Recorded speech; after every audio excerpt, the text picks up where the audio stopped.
festival, but promoting downtown as a blank canvas, right? Come downtown, walk the streets. Oh, and by the way, you're going to watch the Killers, Imagine Dragons, some of the biggest bands in the world playing at, in the streets of downtown. And what better way to advertise the area to people? So it was pretty amazing to see how that worked. But as a business, festivals are tough business.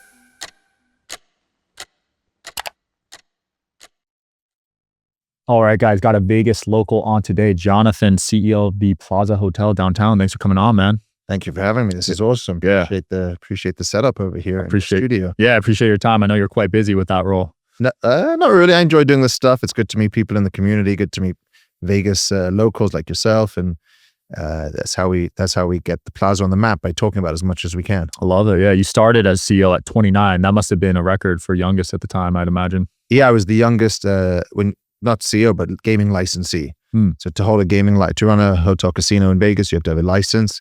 I went through that licensing process and became the CEO when I was 29 years old. That must have been a rigorous process, I'd imagine. You know what's funny is it is, but when you're so young, you don't have trusts and different investments and kids and all these other things that typically they would investigate. So I didn't have other properties. I was 28 when I started the process. So it was a pretty straightforward process, but they still investigate everything, your bank accounts. I'm originally from England. Oh, wow. So, you got to submit your bank records from the UK, and they go through everything. It took 9 to 12 months. Nice. I got citizenship out there. In England? Yeah. Oh, nice. My dad was born there. You been out there at all? Been to Ireland. Okay. I need to get out to England, though. You got to use your citizenship. I know. Well, I might have to claim it, because he was born there, so I don't know how it works, but he said I could claim it whenever I wanted to. Oh, you haven't claimed? Okay. Yeah, that makes sense. You should probably do that. Yeah. If you want it. If I want it, yeah. If you're never going to go, then what? Yeah. It's hard to beat America, man, I agree with you. I was born in South Africa, grew up in London, England, been 17 years here in Vegas, and nowhere else in the world I'd want to be. Wow. And that's not just America. Vegas is the best. You've seen a lot of growth here. Best place to live in Vegas. Yeah.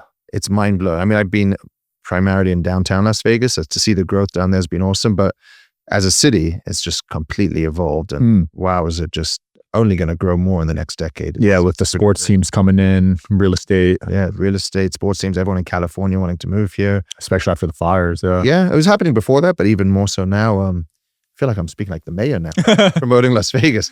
But yeah, it's the growth is amazing, the development, and just the diversity. Just was only casinos. Now like you mentioned sports, but there's also tech moving here. Right. There's other investment companies Hollywood moving here. Hollywood's here, Mark Wahlberg's here. It's pretty diverse. You're here. I'm here, yeah. Social hours I'm here. 4 years here, and it's been the best city I've ever lived in. I'll say that. Where were you before? I was in LA for a bit. I was in Jersey City and Bridgewater, New Jersey.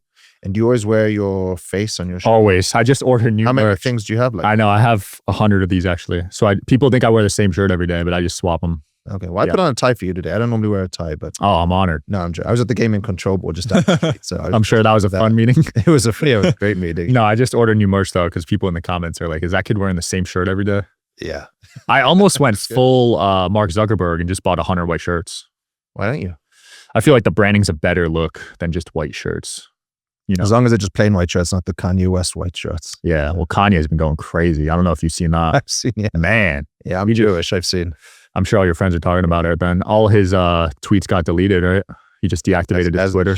As they should. Yeah. Did you see a Super Bowl commercial? I actually missed that. I don't know how I was busy at the hotel, so I did hear about it, but I didn't actually see the commercial. But I'm going to have to check it out after this. Actually, I don't really want to watch it. I want to pretend this guy doesn't exist. It's horrible. Yeah. Horrible. A lot of hate coming towards people, especially on X. Yeah. Man.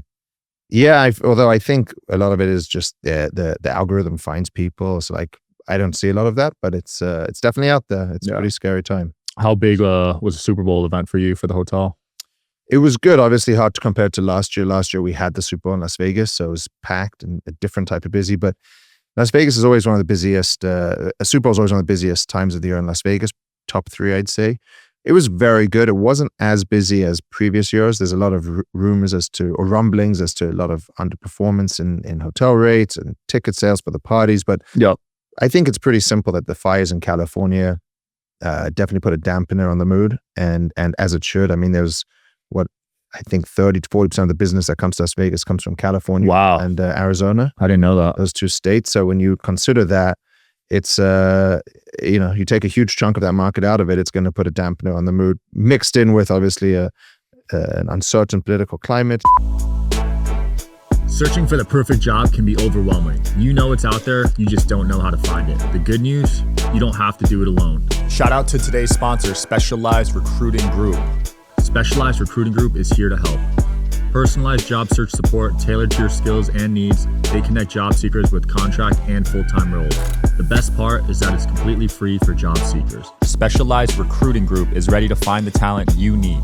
Go to srgpros.com, see how our recruitment specialists with a deep understanding of experience and expertise you need can find the right fit for your business. After all, you deserve to see the best candidates possible, both active and passive. Visit srgpros.com today to start your job search. If you don't see the right job listed, SRG also recruits for confidential roles. Just call a local office to learn more. Take the next step in your career today at srgpros.com.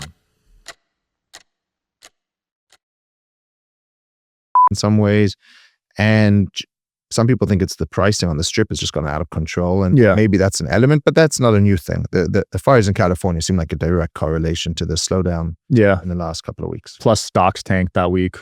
Crypto market was down. It was just bad timing all around, you know? Yeah, but it was still great. We still did really good. Still one of our better weekends. And the Monday after Super Bowl is always a great day as well. People forget that. They think the game is Sunday, but Monday after Super Bowl is still super busy. Really? Oh, I didn't expect that. Yeah, it's great. Thought people would be hungover and giving up on drinking. No. So what happens is all the people that won all their big sports bets now gamble that. Oh, they stop doing that. Yeah. Speaking of gambling, I saw Vegas Policy make a video about how the profits were down this quarter, 40% on the strip. For the year. Oh, was it for the year? Okay. Yeah. Where did you see that? Vegas Policy. Oh, okay, fine. Yeah. I feel like he's pretty accurate with his reportings. Yeah. Real sources of information. Yeah. Yeah. Well, he's very numbers driven. He sure is. You got to get. I don't check his numbers, but I'm sure he is. Yeah. He is very accurate. You haven't banned him yet, right? I haven't banned him. No, he calls me the next Steve Wynn. How can I ban a guy who says I'm the next Steve Wynn? It's wonderful. Because Resorts World has banned him. I saw that. Yeah. I heard that. I think there's an element to how much you hate on a place, and it's a tough industry. It's a tough thing. So, but he speaks his mind, and I give him credit for that. And he's certainly entertaining. People like what he's doing, and we haven't banned him. In fact, he comes and plays this game called Pop Craps at the Plaza. He loves craps. Unlike other influencers and other people, we don't pay him. We don't do anything. He just comes there as a customer. And so I like getting real life feedback from customers. So he gives me real life feedback, and he's a good guy. And like I said, he calls me the next Steve Wynn, so I can't hate him for that. I love it. Was Steve Wynn someone you studied when you were starting out in this industry? Yes, a lot. I mean, my one regret is I never got to work for him. I never got to learn directly from him. I met him many times, 20 times or so, but over dinners and stuff, and you realize how brilliant the guy was. Yeah.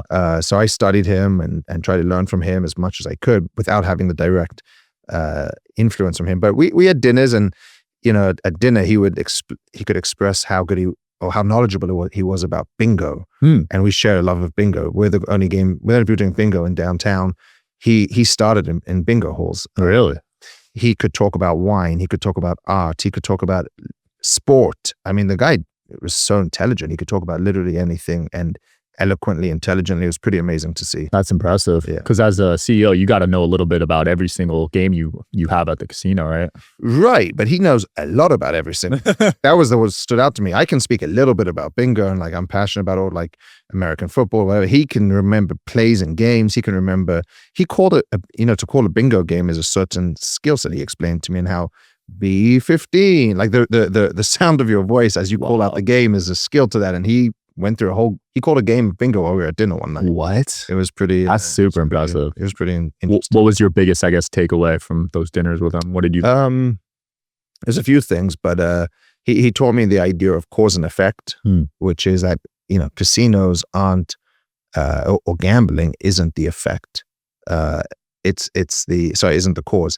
It's the effect. The cause is everything that goes into the experience. It's the guest experience, from the sight, the smell. He understood more than anybody else what people want. And he explained, once you give them that, they're going to spend more time in your casino. They're going to play more of their wallet with you. And he really understood what people wanted more than anybody I've ever come across. And to be honest with you, you look at the strip today, the best properties are still the ones he built. And I was at Spargo last night. The fountains were going, and there was tons of people watching it. He did that 26 years ago, and it's still relevant today. it's still interesting today. You know, when you think about some of the newer developments on the Strip, they lack that brilliance and touch. Not to say that they're not amazing. They're beautiful, they're nice, they're amazing, but for whatever reason, what Steve Wynn built, people crave. They came from all over the world to see it. And some of that's lacking today. I'd say maybe the Sphere has that effect. Travel wherever you go in the world, people are like, the Sphere is cool, the Sphere is interesting, and people want to see it from all over the world. I think that Steve Wynn had the ability to build things that people gravitated towards, felt comfortable in. And even now, the Wynn is the best property. You know, I agree. People can debate that, but the Wynn is the best property in the city, and it's because of him. He built it, and so yeah, he's a legend, and very impressive, and frankly, the guy who made the city what it is. If you really break it down in these ways. And shout out to his nephew Blake Wynn, who's a good friend of mine. Okay. He's been crushing it out here too. That's right. Isn't he's partners with Oscar Goodman's? Yes, they work together. Yeah, on the celebrity poker tournament. Yes, yeah, exactly. They've been crushing. Yeah, what they're doing is incredible. Yeah, but yeah, I agree with you. I got Wynn number 1, Venetian number 2. Okay. Yeah. Venetian's solid, and they just did renovations. Hey, no surprise that the 2 best operators in the history of the city, Steve Wynn and Sheldon Adelson, built the 2. Yeah, no surprise at all. I mean, people build the right way. They understand what people want, and they give people what they want. It'll be successful long term. So yeah, they were both maestros in different ways, but Steve Wynn really understood the human connection of what people experience from the sight, the smell, the taste, everything when you walk through that building, the customer service. Yeah. Even now, the guys that are working there, they were all not still all of them, but many of them were trained by Steve Wynn, learned through Steve Wynn, and that's how it's able to continue some of that excellence. Yeah, the energy in that hotel, they've just done a phenomenal job of making you feel important when you're walking those halls. Yeah. You know, I used to film my podcast at the Wynn. Oh, really? I felt like a savage every time. Was that the studio thing that they have there? Yeah, it's next to the buffet. Yeah. Have you seen that one? I have, yeah. It's a $5 million studio. That's what I mean. They're willing to invest. Well, and who uses it now? Sirius XM owns it now. So they film their shows out of there. Okay. But it was a different company before Maybe I should move my show there. Yeah, you should, man. Get signed to Sirius. Yeah, exactly. Where do you film yours now? At the Plaza? Yeah, so we started a podcast 5 years ago at the bar in Oscars. Oh, yeah? Even in the studio. At the bar? At the bar, yeah. And the idea was, we'd have people come in, have drinks, whatever, hang out. And didn't think it was going to last. I think we've done about 140 episodes now. Well done, man. Quite a lot for a podcast, right? I mean, it is. Not a lot of shows get to episode 10. Right, I read that. Most people give up long before that. Yeah. No, we're at 140, and we've been able to. My goal with it is, I hope that one day people look back at a snapshot in time from like 2020 to the next decade of what was Las Vegas like and who told the story of the history of Las Vegas. So we've had historians on, we've had business operators. It's not a commercial for the Plaza. It's really just a way to tell the story of Vegas, who's doing what. We've had probably 10 casino owners on the podcast, general managers, people just in the industry, and then we've had local influencers, other celebrities, but just trying to tell the story of the people that contributed to Vegas for that period of time. Yeah, maybe my kids will listen. One day will be a class at UNLV. I hope with my kids they listen to a few of my episodes too. Yeah. Legacy is important. How old are your kids? 20. I don't have them yet. Oh, I was gonna say I'm getting married this year though, so soon. Congratulations. Thank you. So casino owners have been on the podcast. So how do you view competition in Vegas? Is it pretty like your friends, or like is there actual competition with other casinos? I really think of downtown as its own sort of submarket, right? I don't see us. We obviously compete with the Strip in different ways, but on the whole, my main focus is with the other casino owners of downtown. I think they've all realized, along with myself, we're better if downtown's better. So the best thing that ever happened one of the best things that ever happened to the Plaza is Circa being built across the street. Right. In traditional logic, you'd be like, no, that's going to be competitive. That's not going to be good for you. But it doesn't work that way in the casino world. Having that building across the street has meant more people coming downtown, higher spenders coming down, better quality customers coming downtown. And so it's changed the perception. Same as Golden Nugget, same as every property that's upgraded in the last decade has only helped downtown. The Plaza's been one of the biggest reinvestment stories. We've done a lot with the property. So to see that come back, sure, we compete with each other for market share, but the idea is it's much more important that the market grows. And that's what's been happening in downtown. As the market's been growing, more and more people coming downtown means that we do better as a result of that. And so that's really been the story I talk about as the neighborhood effect. Yeah. When you looked around where I was in downtown, call it a decade ago, you had a Greyhound bus station, you had the jail. Shout out to the people in the jail that are watching my fireworks shows. I didn't even think about that. That's cool. I learned that about 10 minutes ago. Yeah. You had a jail, you had the Greyhound bus station, you had the train tracks, you had empty parcels. Today you have 800 apartments to the west, you have Circuit to the east, you have the new parking garage. We were able to evict the Greyhound bus station. You have so much development and improvements that the neighborhood's truly cleaned up. I had read a stat in 89101, which was our zip code, was the poorest zip code in the state. Wow. In the city. I didn't know that. It was. I can't imagine it is anymore because of all the improvements and development, and all these people living down there now has changed so much. So, yeah, you're part of a much better neighborhood. Your business is going to do better. And so, yes, there's a competitive element, no doubt about it. But I think we all work together. You know, when we do our fireworks every Friday, the other casinos promote it because they want people on their patios, their rooftops, their pools to all experience it. When Life is Beautiful used to happen, it was good for all the casinos. The F1, we did something called the Neon City Festival. Oh, I saw that. We all worked together. We all brought new events together to make downtown a better place. It benefits all of us together. So I'd say it's 10% competitive, 90% let's work together to make downtown a better place. Yeah. Whenever my fiance's family visits us, they prefer downtown over the Strip. Really? It's interesting. Yeah. That's great. Because you never know what you're going to see there. Yeah, that's true. I mean, there's still an education process. I talk to people when I'm out at restaurants on the Strip and they'll be like, oh, downtown, you know, but once they get down, they're like, oh, wow, this is not what I expected. It's cleaned up. It's not grimy anymore. It's not. Yeah. So there's still elements of probably the crowds that you're referring to, but it's getting better and better and that's been my philosophy with the Plaza. You know, we could have knocked it down and started again, but I was like, no, let's revitalize this thing one piece at a time and improve it. And that's what we do. We went through every hotel room, every F&B opportunity, the casino, the entertainment. We have a new show there called Mavericks. Nice. It's been amazing. I love it. I'll check it out. You gotta come see the show. Yeah, I'm gonna try the steakhouse tonight too. Oh, cool. Yeah, I haven't been there. Have you been on the Zipline downtown? I have. I love it. It's true. There's the one where you sit in it and then there's the one you fly. The flying one is what I'm talking about. I haven't tried it. I'm a little scared, man. Yeah. You didn't get stuck? I didn't get stuck, but probably I'm too heavy. So I kept flying. Flew down it. Yeah, I just kept going. No, I didn't get stuck. What are your predictions for Circus Circus? They just listed it for sale, right? I heard that. I imagine, I don't know. I'm skeptical that it actually sells, although I did go in there. There's I don't know if you've seen these vending machines where you get sports cards and Pokemon. Oh, I saw it on Instagram. Yeah. Cards. So I went in there to see one of them at Circus Circus. We have one at the Plaza as well. They're pretty cool. You'll see it tonight at the Plaza. They are cool. And the property needs some new life and some new energy. Yeah. I think again, what I was just speaking about with downtown, if it got revitalized, re-energized, it would really help Fontainebleau, Sahara, Stratosphere, everything down the north end of the Strip.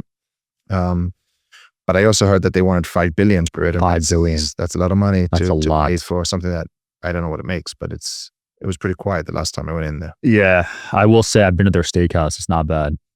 Yeah, they've got a good reputation for the steakhouse, but I feel like, you know, we used to have the same thing said about the Plaza. We had Oscar's Steakhouse, but there's no point in having a good steakhouse if everything around it isn't the same or similar. It doesn't have to be as high end or as fine dining, but you got to be able to keep the people that come. You don't want them just to park, eat a steak, and then leave. That's not good for anybody as a business operator. So, they need some TLC there. Although my kids love the when you have kids one day, you'll see they love the Adventure Dome, the place in the back of Circus where the roller coasters are. Oh yeah, all that stuff. I could see that. Well, they're old. They were built in what, the 50s, 60s, Circus? I don't know when that Adventure Dome was, but that can't be that old. I don't think. Okay. So. But the Circus probably is. The hotel, yeah, I think they're one of the oldest. But even yours was built in 71, right? Yes. That's one of the oldest. It has to be. It was built in 71. It was one of the largest hotel casinos in the world. So a huge amount of history. And what's really cool about it was that it was at 1 Main Street. It was located where Vegas began. Wow. It's the first address in the city. It's on the back of the train tracks. If you've studied the history of Vegas and you've heard how the train used to come into the city and drop off the workers for the Hoover Dam, that was the spot right there. That was the Amtrak train station was at the Plaza.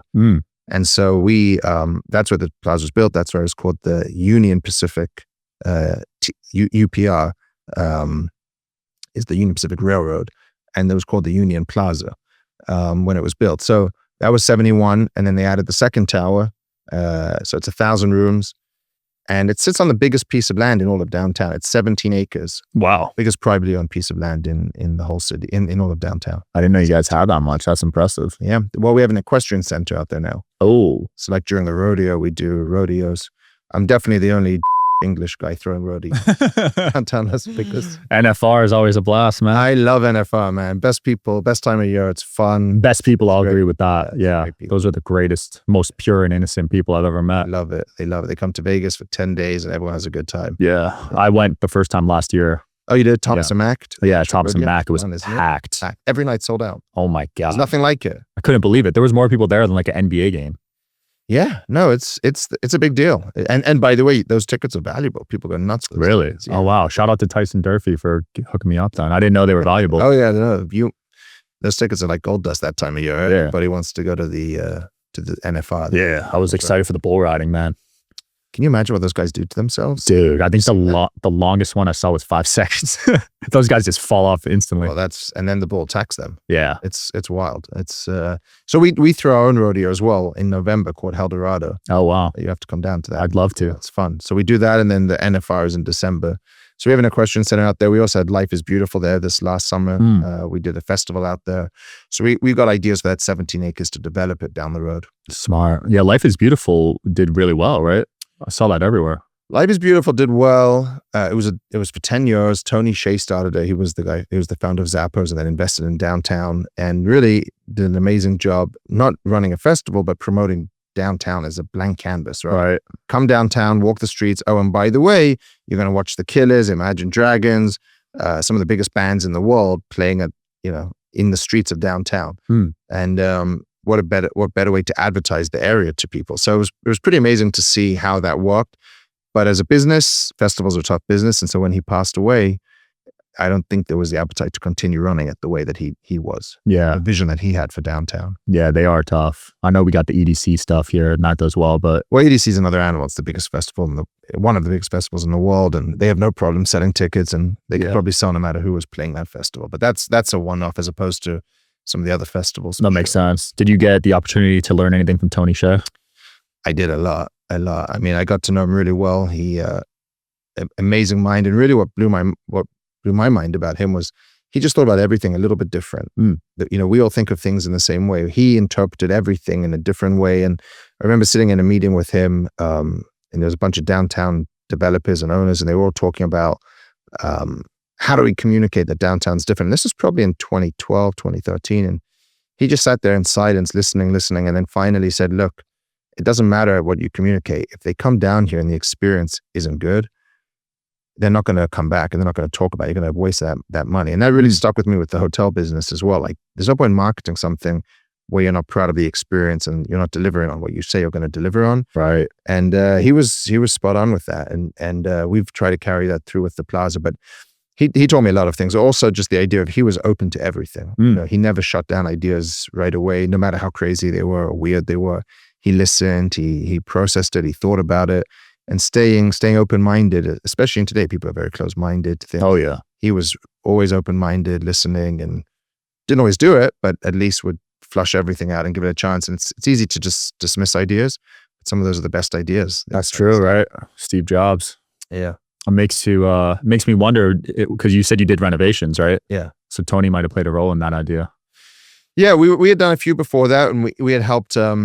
He had really come into downtown about 3 years after I had moved out here, and we had worked together very closely to try to change the perception of downtown. And he was a big part of everybody increasing their appetite to improve downtown. And he didn't actually do much, but he changed the perception real quickly. Everyone's like, "Oh, that's Tony Hsieh. He's doing this." And he had this book at the time called Delivering Happiness, which is an amazing book. If you've not read it, I highly recommend it. And he invested in downtown and put downtown on the map in a much quicker way that would have otherwise happened. Yeah, I'm a fan of downtown, man. It's cool, isn't it? Like, I'm not just saying that because you're here. Like, you could have a fun night there and not spend too much money. Yeah. And you could see all sorts of performances. Sometimes someone cool is singing there. Yeah, it's great. We're really proud of it. And I think there's a lot more potential. You see there's a high-rise being built down on Symphony Park right behind us. There's a new contemporary art museum being built by Wynn.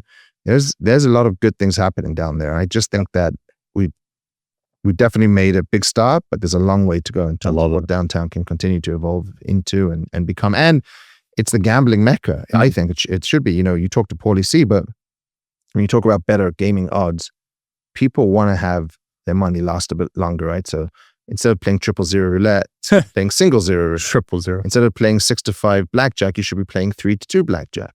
Instead of playing 2 times or 3, 4, 5 times odds on craps, you should be playing 10 times odds on craps. And Right. a lot of people don't know that, but they feel it. They feel their money's gone much quicker. And I think that downtown has a chance to really stand out by differentiating on that. Yeah, because you guys have lower minimums too, which is good. Lower minimums, but better odds. Yeah. That's the key. Because if you go to the Wynn on a busy night, oh my gosh, $50 blackjack. $50 blackjack. Yeah. I only gamble personally with like maybe $500. So like I'm getting wrecked quick if I go there, you know? You go on a bad streak, you're done right away. Yeah. There's a couple of double downs. Yeah. There's some good restaurants downtown too, man. It really is. What's that Italian spot out? Esther's Kitchen? Yeah, Esther's Kitchen. I go there once a month.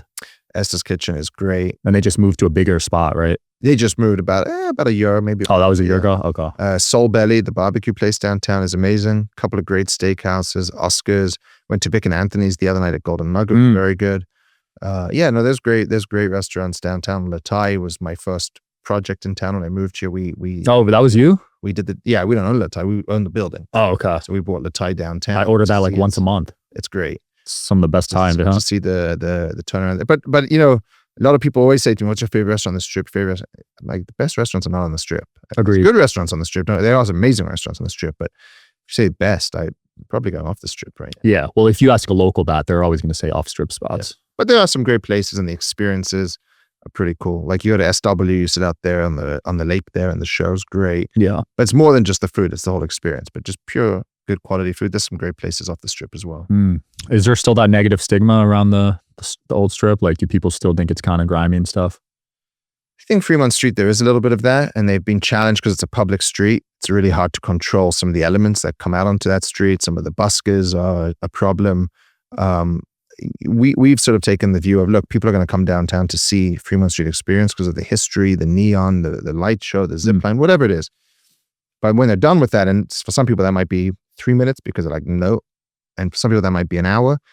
We want to create an environment where they can go afterwards. Like, so we built the Carousel Bar, Pink Box Donuts, an outdoor patio at our steakhouse, all because when people are done with the Fremont Street, they should be able to go to a place where they're like, oh, okay, I'm removed from that. It's Right. crazy. It's cool. I saw it. Now they want to go somewhere else. And so we've tried to elevate some of our experiences exactly for that. And there's still an element of the griminess to the street, but it's getting better. That's good. And there's more places to go when you're done with it, whether it's the Arts District, East Fremont, the other casinos. It's tons of other places to go to. I love it.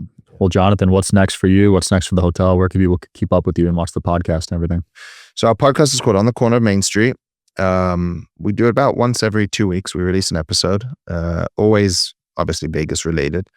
I'm on Instagram at Jonathan Jossel. I put my email out everywhere. On Twitter, I talk to customers if they need anything with the hotel. Again, you got to be guerrilla marketing, grassroots, right? You got to take care of one person at a time.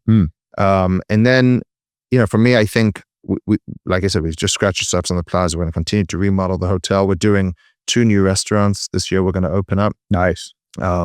Last year we did the Carousel Bar, the Pink Box Donuts, the Sand Dollar Bar was 2 years ago. So every year we take on new projects to upgrade the property. And really, longer term, we got that 10 acres. I'll show you tonight when you come down there, really out on the roof. I'll show you an overview of some of our ideas of what we're thinking for that development, making the Plaza the best place in downtown. Let's go. Can't wait to stop by tonight. Check out the Plaza Hotel, guys. Check out Jonathan's show. I'll see you guys next time.